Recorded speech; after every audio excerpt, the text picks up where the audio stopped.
the Tankathon. Who should tank? Why should they tank? And we have to justify it. Now, we haven't really picked teams. We've had a list of teams that we think should tank, but we haven't really picked one. So there's an obvious one out there that any of us could pick. But Hype, if you had one on the top of your head that should just not try to win any football games, obviously they're going to try to. But like, let's say it's in the best interest of their fans to be bad this year so that they can cut bait either on the coach, the GM, or the quarterback. Which team would you say would be best suited to lose a bunch of games? I mean, we all know the Dolphins are like the number one team that probably should. But the problem is, what do you do with Tua and all that salary, right? Yeah. So, and the Dolphins don't care. It's like how the Rockies are here at Coors Field. Like, they don't really win a lot of games, but fans show up because, they want to just do something fun, I guess. I don't know. The Dolphins haven't really been that good recently.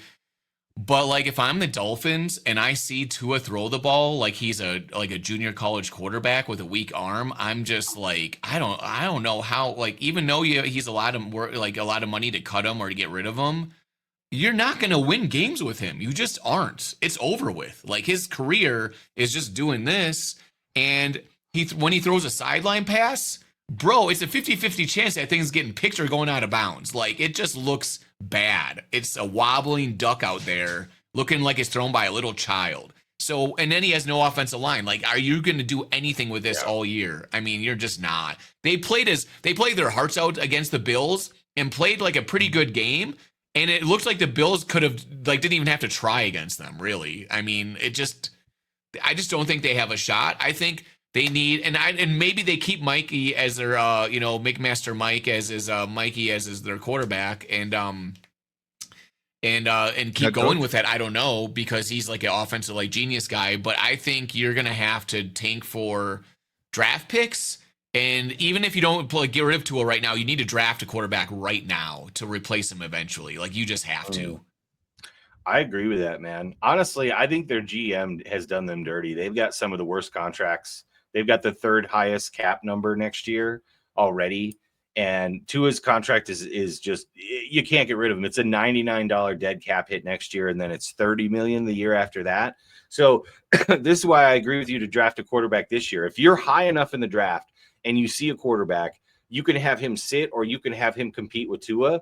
And then by the time Tua's $30 million cap hit is there, it might be worth it to trade him or get rid of him. Yeah, it might be. And the cap's going to go up. So that might feel like it's not as strong of a hit. But, dude, just the fact that the Dolphins have no offensive line. And let's remember, Tua was healthy last year. But every year before that, Tua got hurt, right, for the most part. He's got a pretty bad injury history. So a lot of people were surprised that they signed him to this contract with all this guaranteed money. Yeah, it was kind of surprising. I was surprised. I understand, because he is, when he's good, a pretty decent quarterback, but I think they're paying for it now, because I think Mike McDaniel's his biggest supporter. He always says such nice things about him, so he probably pushed them to keep him on the team and say, I can figure this out or whatever. He always says, this is the quarterback I want for my system. He's great at crossing routes, but it's out, like, anything to the sidelines or deep, like, it's over. It's toast. Like, his career's done. Yeah, it's just too slow. He's too slow. He's too slow to get the ball where he wants it to go. And if he doesn't have a full, complete windup with his throw, even if he does, it's a duck half the time. It just doesn't look good. Like, he might be injured. It's terrible. He might be injured because, dude, even he's gotta be or something. I'm never saying Tua was great, but he led the league in passing yards one year. Okay, so like, he can complete passes. He has a very high completion rate. He's not gonna, Joe Burrow you or Jordan Love, a 50-yard TD down the field. But, like, he can matriculate down the field. He can the mid passing game over the middle of the field. He can do that. Always been very accurate. And this year, it just seems like he doesn't know where he's going with the football, or when he does, it just isn't going where he wants it to go. That doesn't seem normal. Like, maybe he's hurt. I don't know. But man, the Dolphins are an absolute dumpster fire right now. That contract is the thing that makes it very tough for me. Because everything's based off of Tankathon, my favorite website after week 6 for the entire because he's a Bears fan in Chicago. Yes, right, exactly. Yeah, so they do a great job of tracking who they predict, where the draft is going to be, and they also have fantastic videos out there for the draft picks, for potential for the next year. So I love it. Do a lot of research on there.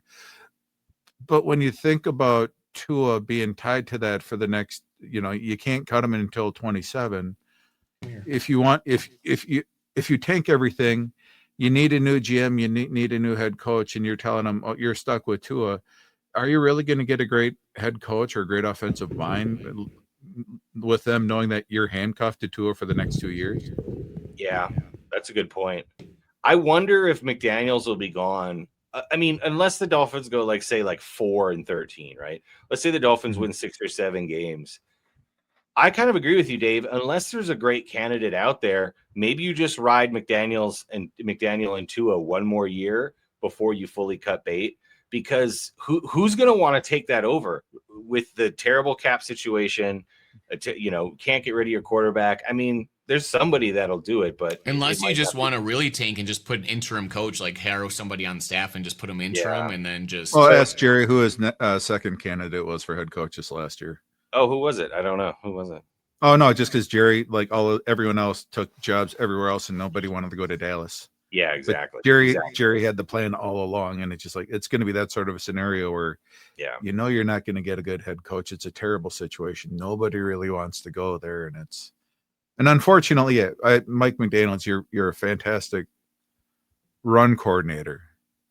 He has some really interesting schemes. It's been kind of limited with Tua just because you can only do a 3-step drop because you got to get rid of it because of that line. You can't be creative anymore. So every route that you run is short, which kneecaps having a Waddle and a Tyreek Hill. So there's it's not a good situation. Getting good draft picks and everything else, you're just not going to be able to build that team. It's going to be a 3-4 year project. And I think they got to be willing to try to get a younger coach, a younger GM, just take a shot on someone and just ride it out for 4 years. It's going to be ugly for 2 years.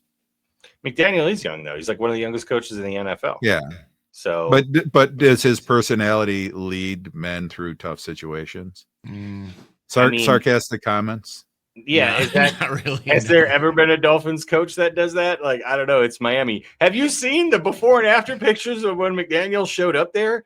Like, he literally went from like your IT guy to like working for Tony Soprano. Do you know what I mean? So like Miami will do that to you. So like, I don't know if you have to have a personality bigger than Miami, but it hasn't worked for 25 years since Shula left, right? So, maybe it's not just him. I don't know. I just love Mike McDaniel so much. I don't want to see him go. He's just so funny. All right. Yeah, all right. But if he leaves, he's going to go right to the Packers and become the super assistant to the offensive I fucking hope so. God, I hope so. If it's definitely happening. I'm gonna email him and ask him for a job if he goes to the Packers. But all right, so let's go to my team. Okay, so wait, no, Dave, you didn't get to go yet. Sorry. So Doug's got the Dolphins. Dave, who's your Tankathon guest? Who you bringing to Tankathon this year? Who would I want to tank? I'm looking at all the teams at 0-3, and then 1-2. I would kind of go with. Oh goodness. I'm just trying to look to see. I'm looking at draft picks too, because they're not going to do it. Houston has some fantastic draft picks, but there's no way with that defense, with that head coach, they're not going to be in a tanking mood. Even though that would really help.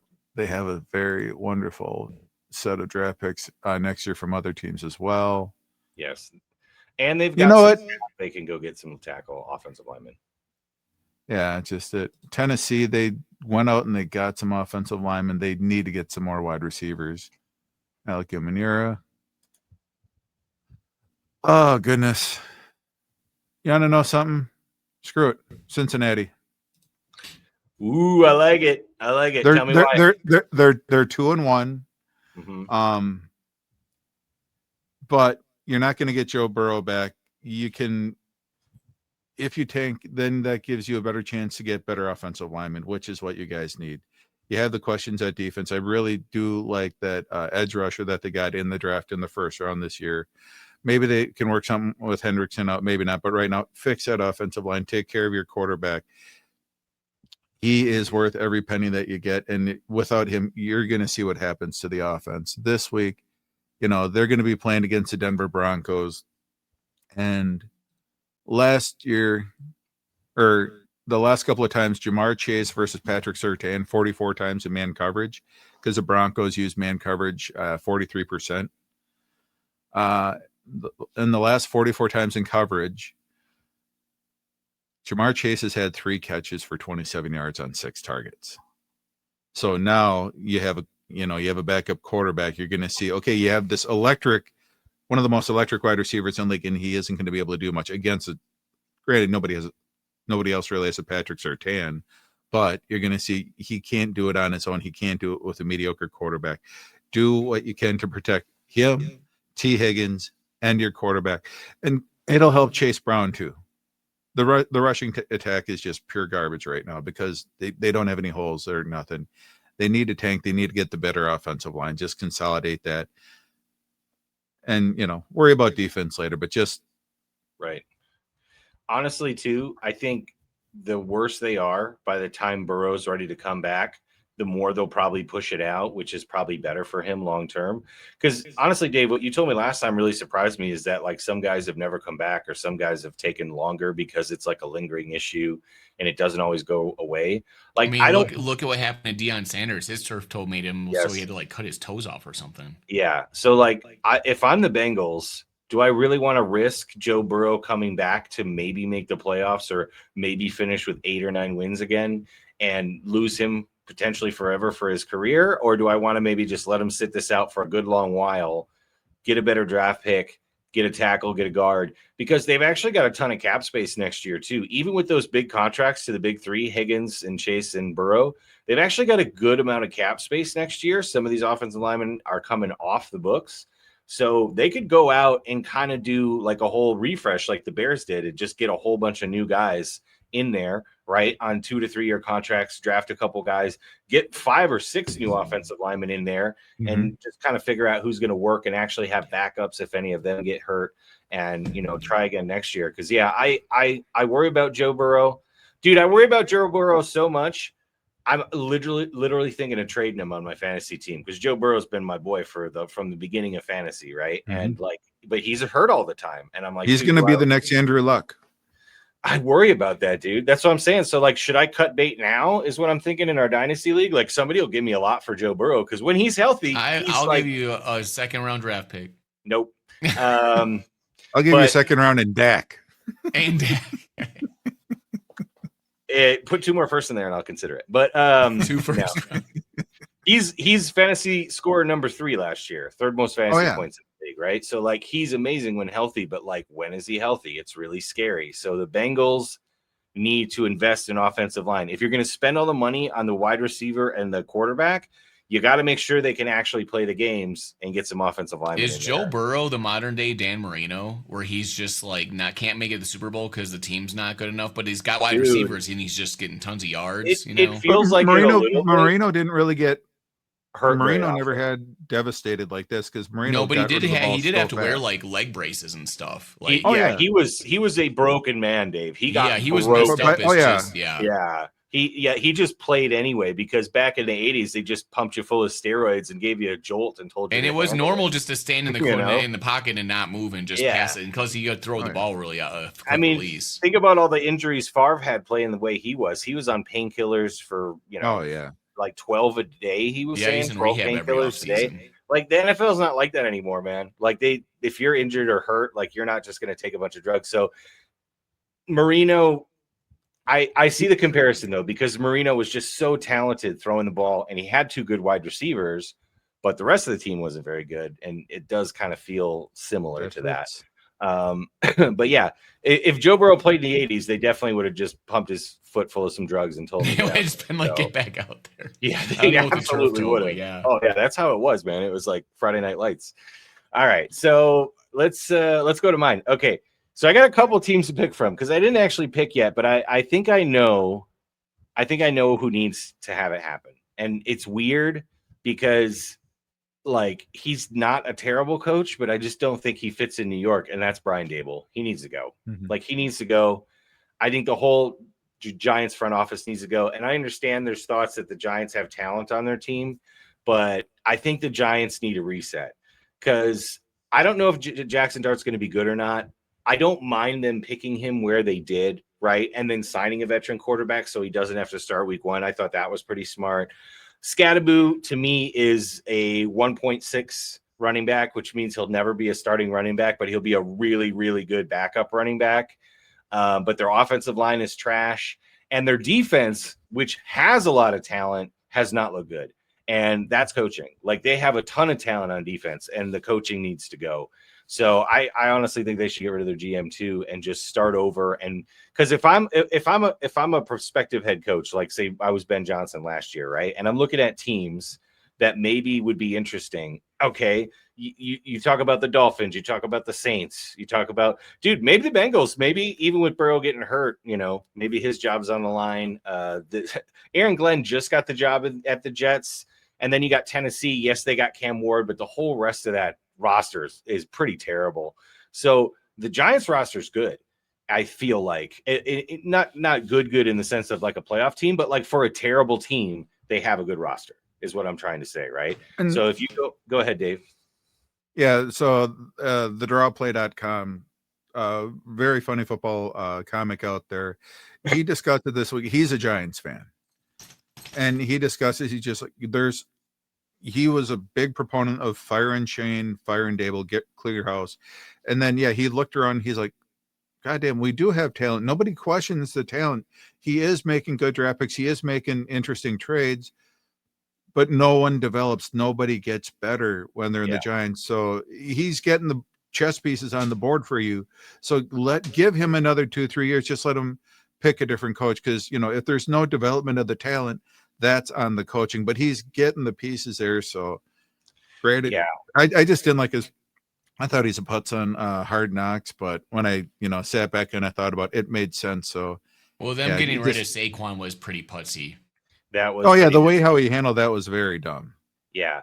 And I mean, some GMs, they try to take a hard line and they make a mistake. We did the same thing with Devontae Adams, right? And I was mad at the time, but I understand why, but I got to be honest, dude. I think the Giants need a new coach and a new idea and a coach and a GM that work together, because I think they could be very good. And to be honest, dude, I've always kind of thought Brian Daboll was overrated.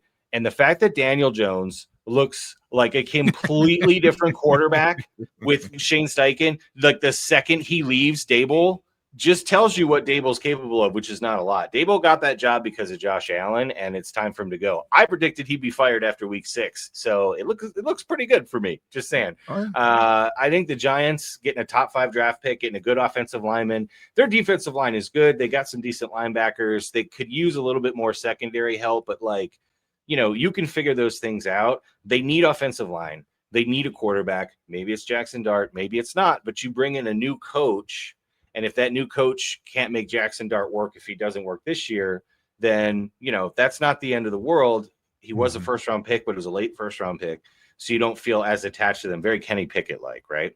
So, you're not totally invested in them like you are if you pick them in the top 10. It's just a whole different mentality in the NFL. So, I think that is an attractive coaching destination. I think so. I think right now, if I had to pick one, I would pick the Giants way before the Saints or the Dolphins or the Cowboys, or, well, the Jets probably aren't going to fire him. Maybe the Bengals if Zach loses his job, but I doubt it. Definitely not Tennessee. That's just a mess. I think the Giants this offseason, depending on who they hire or depending on when Daboll gets fired, might be the best destination for a new coach and potentially a new GM. So we'll see. Yeah. You have a Studley defensive line. I get Malik Neighbors and Scadaboo, and that's all sorts of good pieces to work with there. So and I definitely think the Eagles are starting to lose some of their guys to age and things like that. And they're still going to be good, but like their Super Bowl window is going to start to crescendo, I feel like, right? And Washington, as good as Janie Daniels is, guys, is the oldest team in the NFL. So like they're also in win now mode. So like, and Dallas is an absolute mess. So if you look at the Giants and you say, hey, I get 2 years to build this team, while the Eagles are probably doing this and the Commanders are probably doing this and the Cowboys are doing this, like maybe if I build some stability, I can take that division. Like I think the division is for the taking in 2 years. That's just kind of thinking ahead.